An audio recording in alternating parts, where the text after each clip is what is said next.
Es 24 de diciembre de 1822. Un día que para la historia de Pasto será recordado como la Navidad más negra de toda su historia. ¿Dónde están? ¿Dónde está la resistencia? ¡Habla! Este día, el ejército patriota, comandado por el mariscal Antonio José de Sucre, entra a la ciudad con la orden de someter a sangre y fuego un pueblo que se resistía a la independencia y defendía a muerte el imperio español. ¡Que viva el rey! ¡Que viva el rey! ¡Viva el rey! Para la historia oficial, la posición de Pasto nunca fue comprendida. Pastuso no quería ser colombiano. Entonces toda esa resistencia que fue opacada por la sangre y que fue, digamos, obligada con la bayoneta, todo ese sentir lo lleva el pastuso en la sangre.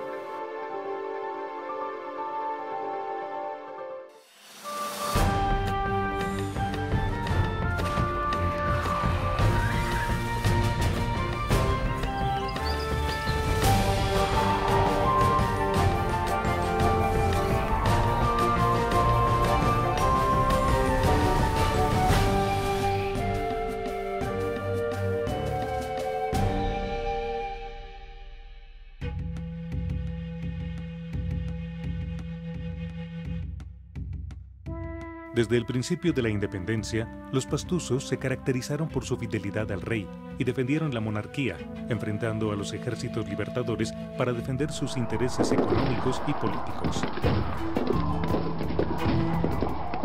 Para los pastusos era impensable cambiar los derechos adquiridos en 3 siglos de monarquía. Preferían un lejano imperio español que un incierto gobierno republicano. Todo el proceso de la independencia para el caso del sur empieza en 1809. En el sector de Chapal de Funes se libra el primer combate entre fuerzas quiteñas, fuerzas patriotas quiteñas y los pastusos. Aquí derrotamos a Bolívar en la batalla de Bomboná. Aquí hubo, digamos, 10, 12 años de resistencia a la independencia sumamente fuerte. Y eso marcó la historia de esta región, creo que por siempre, ¿cierto? Frente a esas invasiones, pues lógicamente las tropas Pasto, que jura fidelidad al rey y a la religión católica, van a responder en defensa de su territorio. La lucha de las comunidades indígenas siempre ha estado ligada a la defensa de la tierra como elemento de vida, como elemento de construcción cultural, pero también de identidad histórica. Yo soy de la familia oriunda de esta tierra, de Genoy. En esta tierra mi padre me enseñó a trabajar, a cultivar principalmente el maíz, a cultivar papa, yoco, oca, haba, así como arriba nuestro Taita Galera. Las comunidades indígenas de aquí del departamento de Nariño, especialmente para los quillacingas que habitaron esta zona, la tierra había que defenderla a como de lugar. ¿De quiénes? De los que se creía que los patriotas, los independentistas, iban a usurpar la tierra de las comunidades indígenas y además esas tierras no solo representaban la Pachamama, sino que es el territorio, el espacio en el cual se construye y reconstruye a través de la vida cotidiana su identidad cultural. Esta larga resistencia comienza desde la época prehispánica. Los quillacingas, primeros habitantes de la tierra que hoy es Pasto, asumieron una posición autónoma de rechazo o resistencia a los invasores externos, incas o españoles que vinieran del norte o del sur. La tribu quillacinga corresponde todo lo que es Pasto. Los quillacingas, según la historia, era una etnia que estaba como oculta. Había la otra pueblo que se llamaba Inga. Y cuando llegaron acá, se encontraron que los quillacingas eran más resistentes y más bravos, pongámosle. Entonces, ¿qué hizo? Los ingas se reunieron con los quillacingas y allí se nos enredó la lengua, la propia lengua. Entonces quedamos así con con nuestra lengua, como nos escucha. Esta ciudad, que crecía aislada en medio de la cordillera de los Andes, en el complejo nudo de los Pastos y al pie del volcán Galeras, siempre estuvo más cerca culturalmente del sur que del norte. Este camino, pues que hoy en día ya es una carretera, era el camino que comunicaba San Juan de Pasto con el sur.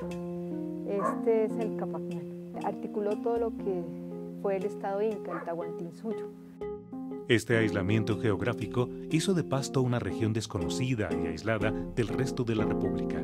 Tal vez por eso los pastusos conservaron mejor sus costumbres, muy diferentes a las del resto de Colombia. Esa barrera geográfica también se convirtió en una barrera cultural. Entonces, todo el acervo cultural de la zona del altiplano nariñense va hacia el sur. Parecía más natural que hubiéramos estado vinculados a Quito, pero desde la época de la colonia, los límites entre la Nueva Granada y Quito eran donde están hoy. De manera que teníamos una condición doble, más cerca de Quito, pero en otro país, en otra región, con otra administración distinta. Pues parte de la República de Colombia, pero muy lejos de Popayán, geográfica, política, históricamente. Entonces, por eso el aislamiento, porque no estábamos ni en Quito, que era donde debíamos estar, y Popayán y el resto del país estaban demasiado lejos. Así que eso es parte de ese aislamiento que no se ha podido superar.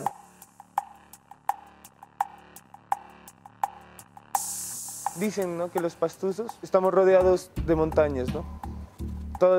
Y a veces dicen que esas montañas son las que no nos permiten ver el horizonte. Y entonces dicen que los pastusos somos un pueblo encerrado. Pero no creo que sea un encierro como obligado, sino que es como que hay muchas cosas que faltan por decir. Y esas cosas que faltan por decir hacen parte de la historia que no cuentan los manuales ni escriben los cronistas, pero quedan grabadas en la memoria de sus habitantes.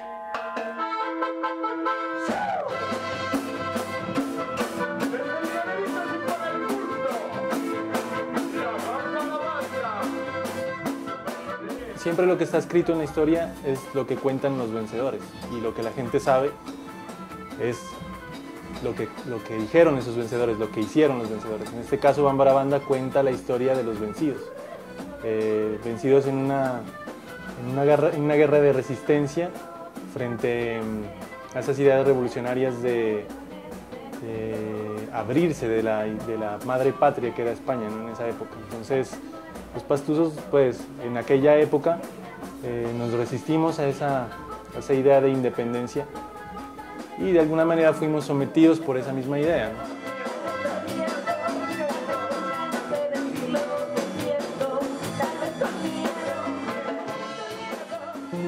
Al lado de los grandes héroes, las mujeres colaboraban también en la resistencia pastusa, bien fuera encargadas de los hogares cuando los esposos estaban en la guerra, o bien participando en la guerra misma. Porque cuando faltan los hombres en Pasto para defender la ciudad, porque están o en Juanambú o en el Guaitara defendiendo el acceso a Pasto, salen a defender a su ciudad los niños. Para reemplazar a los niños, cuando no están los hombres, entran las mujeres, a su manera, con 1000 recursos. Cuando entra Antonio Nariño, salen en procesión, es decir, que les ayude y les proteja frente a la invasión del ejército enemigo. Entonces aquí tenemos la valentía de la mujer genoyense. Cuando pasaba el general Valdés, entonces le escribieron así en una pared: "De aquí no pasará". Cuando él volteó a mirar, era una mujer que le lanzó una piedra, le cayó toda la cabeza y allí murió el general. Buenas tardes. Realmente aquí la incorporación de Pasto a la independencia, a la nueva república, se hizo por la fuerza. Sucre vino y se tomó por la fuerza de la ciudad de Pasto en 1823 y surgió el primero de los guerrilleros de la historia de Colombia, que se llamó Agustín Agualongo.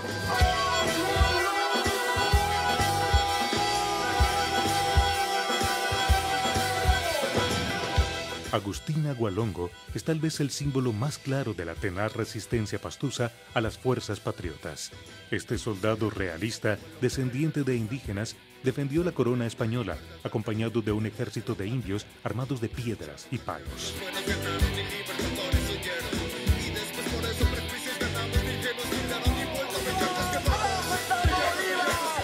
Por más que se considera a Agualongo como un antihéroe, digamos que él estaba liderando una bandera que era justa para su propia causa y para la causa de un pueblo. Ya que no podemos olvidar que en ese afán de independencia también corrió mucha sangre, ¿no? Los excesos patriotas aquí en la ciudad de Pasto y en todo lo que atañe a esta región fueron bastante exagerados, entonces murió mucha gente, ¿no? Después de los hechos de la Navidad Negra, en 1822, Agualongo pasó a liderar una guerra de guerrillas contra la nueva república y se enfrentó contra el propio Bolívar en la batalla de Ibarra. Finalmente, Agualongo fue capturado por José María Obando el 24 de junio de 1824. Agualongo es detenido en Popayán, un juicio muy rápido, pues la sentencia ya es fusilamiento. Lo que solicita es que no le venden, ¿no? Que no le venden porque él quiere mirar de frente a la muerte y quiere mirar de frente a sus enemigos y que si 20 vidas tuviese, las ofrecería por el rey. Es decir, muere en su causa y muere en su ley. Inclinarse por el rey y no por la república le valió a los pastusos ser catalogados como tontos y fanáticos por los historiadores.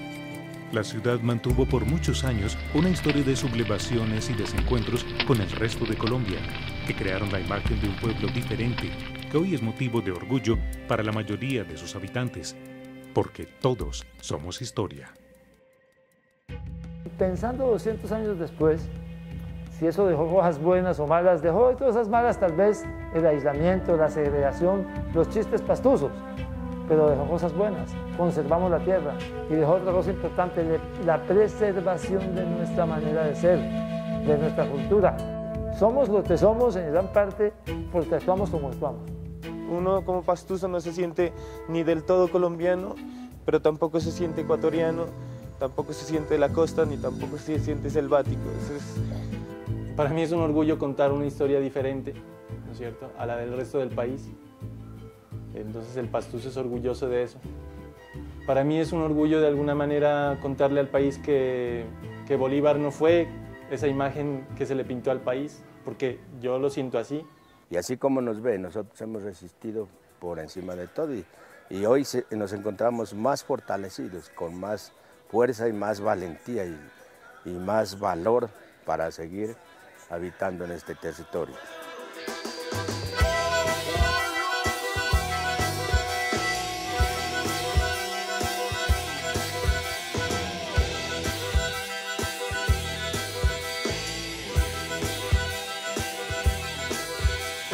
Campos y Granada, Sagra, Agualongo, guerreros de sangre. Santander, Bolívar, Aldana, héroes de la patria. Lucharon, guerrearon, los buenos ganaron y libertadores huyeron. Y después por eso prejuicios ganamos, ni que nos tildaron y vuelta, bellantes quedamos. Bellantes quedamos. Bellaquísimos.